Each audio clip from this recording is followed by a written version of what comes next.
All right, KJ, phenomenal journey that you've honestly had, analyst, coach, assistant coach throughout the journey. How did you really get started with B&E?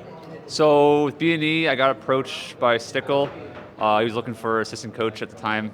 I didn't really have any other offers after leaving RBG, so joined them. Been working with them for the last 8-ish months. And that journey, I mean, obviously you've been working with them since Rio, and now you're here as well for your second major. I think this is the first time that you're actually up here in person. So how's this experience been? How have you actually also been able to get here? It's been good. Meeting the players was great. I got here by myself, played for everything, right? So the players support me a little bit financially, but like they don't have any financial support, so we all do it by ourselves and make our ways here. And being a Canadian and working with this team over from Europe, how difficult has it been for you guys to kind of match up on the same time schedules and stuff like that? It's easier than you would think. It kind of sucks for my schedule, but I wake up around 3 or 4 in the morning, do demos, prac till like 10-ish, and then I work 10 till 3. And then after work, I just do like any prep I need to do and any final demos I need to watch. So it kind of works, but a bit hard. So, like, how many hours a day do you think that you're actually working on both CS and your full-time job?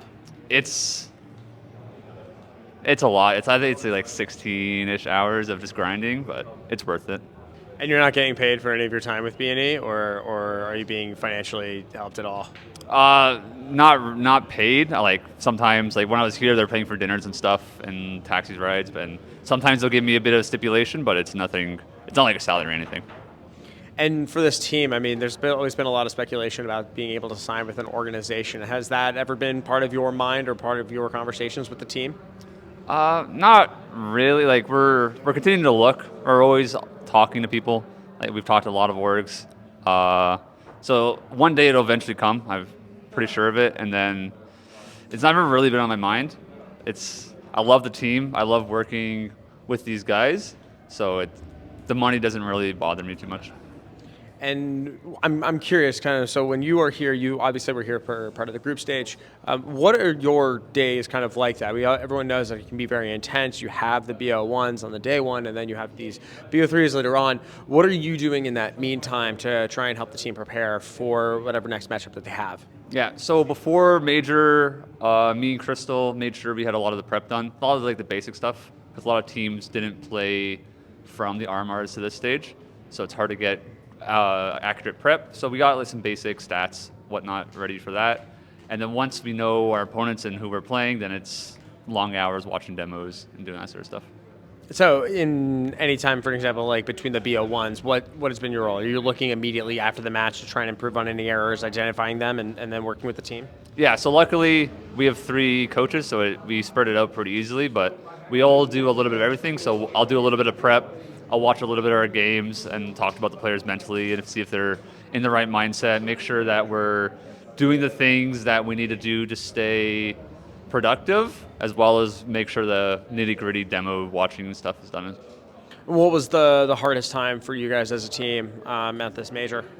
Probably after the Apex loss. Like we really weren't expecting that, and it was quite one-sided for them. So mentally that was really hard to reset off of, but we sort of did good on the reset because we almost beat FaZe and beat G2. So, do you feel that seeding has become a problem at these events? I mean, everyone's been really talking about it. We're having a lot of these tier 2 teams and these tier 3 teams really making runs. I mean, for Gamer Legion, they were considered to be an O3 team. For Apex, they were not considered to even be making it here at all. But right now, they're playing out in the semifinals. Like, for you, do you feel that there's any issues there? I don't think it's an issue. Like, of course, some teams have had easier times. Like my team, we've had to play G2 and FaZe. Into the Breach had a tough run too. But at the end of the day, these teams that are in the playoffs are, in my opinion, the top teams that are here, right? So, yeah, they had a maybe easier run to get here, but there's no bad team that's here. They all deserve it. And for Bad News Eagles, I mean, you guys, obviously it's been hard to be able to get into any of these major events, but what's the goals looking forward to CS2? Biggest goal is just kick off CS2 running and have a really good start, because that can really snowball us for a lot of events. if we start off strong, we'll get more invites, and if we're doing well in those invites, and we'll just keep snowballing the invites, and we'll be good to go. And is there anything that you're looking forward to most in the addition of the new game?